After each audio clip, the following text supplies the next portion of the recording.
his crucifixion I would want to talk about first. And in this, we must see all this at times. 'Cause, Easter Sunday, what they call it Easter Sunday, but it's really was first called the, the Day of Resurrection. That's what it first originally was called. Then over time, they switched it to Easter. And I know a lot of people have various things to say about Easter.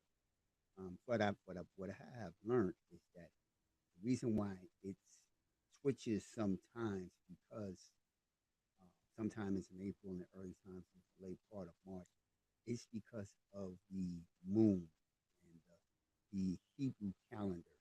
That was the reason why we always see Easter either in March or in April. And that's usually always around the 15th or the 14th of the month. That's really normally what it is. If you read in the Bible, it says the 14th day of the month, or it may even say the 15th day of the month. But it was one of the natural, one of the feast days that they had, one of the seven feast days that the Jewish people had at that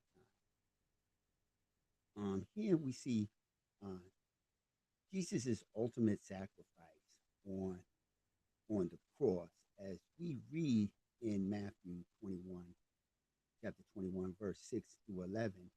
Uh, the crowd, this is when he was entering Jerusalem, the crowd welcomed Jesus with shouts of Hosanna, Hosanna, as he rode into the city on a donkey. This fulfilled a prophecy that was mentioned into the prophecy of Zechariah, which is in 9, verse chapter 9. As we read that there, he rode in on a donkey.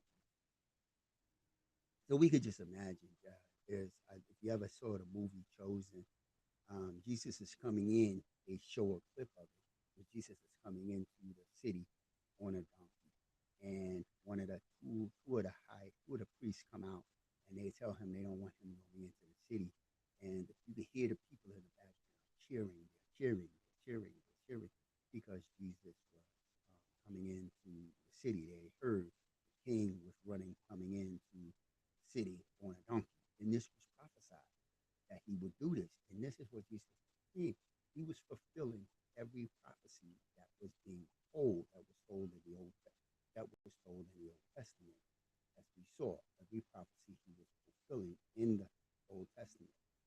Um, so these prophecies that he fulfilled, which was spoke of him, the prophecies that were spoke of him and about him, he was fulfilling. So we can also see this also is in Mark 11, chapter 11, verse 1 and 11, and also in Luke 19, 28 and 40, and in John 12, 12, 19. In all three of these gospels, these four gospels that we read, we can read about the entry into Jerusalem. Now, understand, when you have four different people speaking on an event, you may have a variation of what they witnessed. So we have John's variation, we have Matthew's variation. Now, Mark and Luke were not disciples of of of Jesus. They were companions of Paul, but they wrote the scriptures as was told to them by witnesses and the disciples themselves. This is how they were able to write these things, and this is what they had witnessed. Now, Jesus' ministry was marked by teaching, teaching of love, teaching of compassion, and teaching of forgiveness. And we see in Matthew, we see this in the Sermon on the Mountain, which it starts off in chapter 5, verse 1 through 12. This is the Sermon on the Mountain. Chapter 5, 6, and 7 is known as the Sermon on the Mountain, one of the greatest moments, greatest preaching in Jesus. And we hear the Beatitude, where Jesus blesses the meek, he blesses the merciful, he blesses the peacemakers, he even blesses 4. Um, he shows us how to live a life of humility and serve and service to others. Now, that that humility is a Hebrew word. Now, I'm gonna try to say this word. I was trying to practice it, broken it down. Is anava, I believe it's pronounced Anav, I believe that's how it's uh, pronounced. So this means meek, humility. Um, it's like being humble. You being humble. So Jesus is teaching us how to be humble to each other, how to service each other, and how to do the things we need to do to live a more humble and peaceful life among each other. But Jesus was not without challenges in um, John 12:15. We see the same crowd that had welcomed him and welcomed him with palm branches, would betray him. Okay, we would see they would turn against him. And he would, we also would read about Judas. And this is Judas Iscariot, because there was two Judases with Jesus. There was one that was called Judas of Iscariot, and Judas, I can't remember. I think he was a brother of one of the other disciples, but there was two Judas. But Judas of Iscariot was the one who betrayed him. This one of his own disciples would turn him into the chief priest. This action also fulfilled an early prophecy regarding the Messiah being betrayed, which you can also read in Psalms 41, verse 9, and also in Zechariah 11:12 and 13. One scripture is talking about a friend's betrayal, meaning you're my friend and you betrayed me. I trusted in you. I put my trust in you. I put you that you would protect me. You would help. You would, not let no harm come to me. But here, you now turn me over to my enemies. And the other scripture would be talking about the gold, the silver, 30 pieces of silver is what Judas Iscariot traded Jesus' life for. What he traded Jesus' life for. But 30 30 pieces of silver. This is what he gave Jesus' life up for, 30 pieces of silver. So he turned Jesus' life over to the Pharisees and Sadducees, who then put him on trial. And Jesus was arrested. He was tried. So in his trial, they were asking him and saying he was the Son of God, and they considered that he was making himself equal to God. Now, when Jesus had made the statement, "I am," he said, "I am," they did not understand what he was speaking when he said, "I am." He was not making himself equal to God. He was letting them know he was the divine person. He was him, like he had said before. We and the Father are one. And he's telling him, I have the divine nature. I I am my Father's divineness. I have the deity. My Father gave me the deity. When he says, I come in my Father's name, he came with all the authority. And this is what Jesus did. He said, I came with all the authority. I come in my Father's name. I come with the authority to do what he has given me the will to do. I cannot do nothing without my Father. What I do, what I see the Father do. When the Father heals, I heal. When the Father heals the blind, I heal the blind. When the Father heals the cripple, I heal the cripple. So this is what he is telling the Pharisees what he can do and how he is to do this.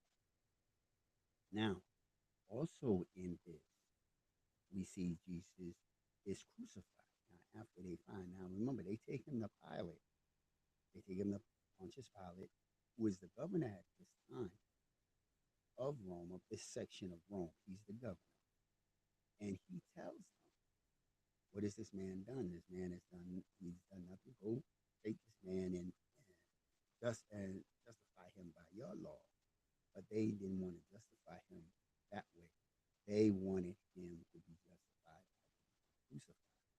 So Pilate asked him, when the if you read, he mentions the high priest mentions to him, he doesn't answer the high priest.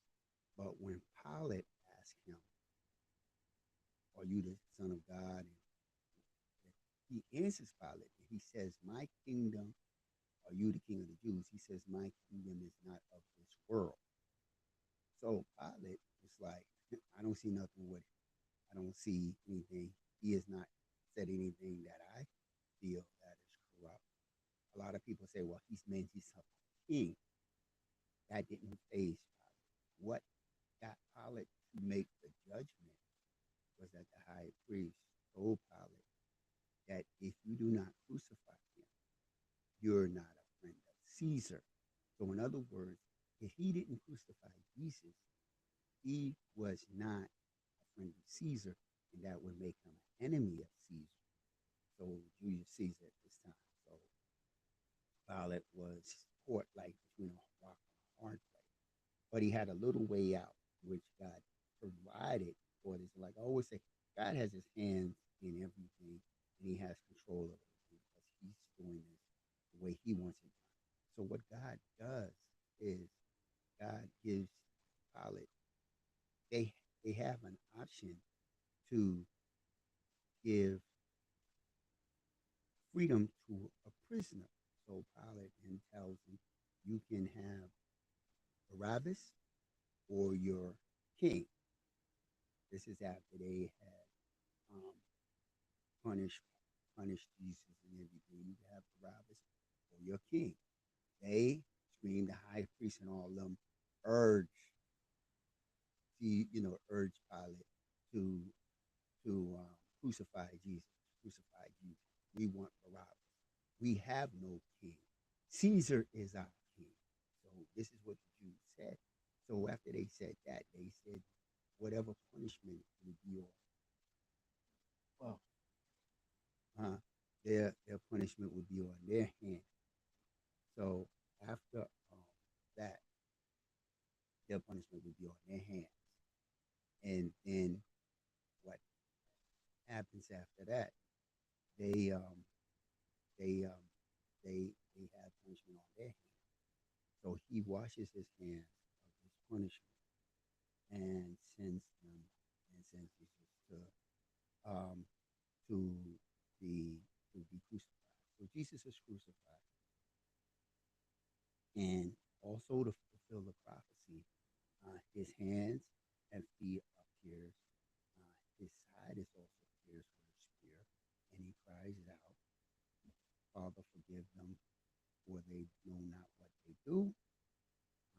His sacrifice was the ultimate act of love and redemption for all humanity.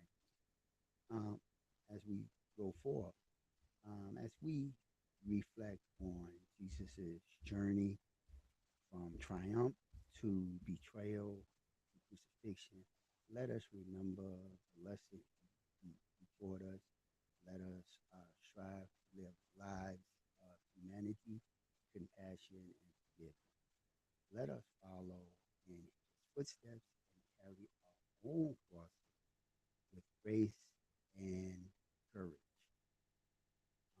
We also let us make, may we always remember the sacrifice Jesus made for us on the cross, and may we live our lives in a way that honors his memory. So, with this, we all see that, as we said again, in Matthew chapter 21, verse 6 and 11, that's where his triumphant entry comes in. Then we see his, this is a prophecy that also was came through with Zechariah and 9:9. And we see his ministry taking possession in Mark 11:1, 1, and Luke 19:23. I mean, Luke 19:28-40, and John 12:12 and 19. And we also see in Matthew chapter 1, Matthew 5, verse 1 to 12, he with the beautiful with his blessing. And then we see the other prophecies of Psalms 41:9 and Zechariah 11:12 to 13. These are all the prophecies that contribute with his entry into Jerusalem, his ministry, his betrayal, and his crucifixion. And next Sunday we will talk about the resurrection. And with that,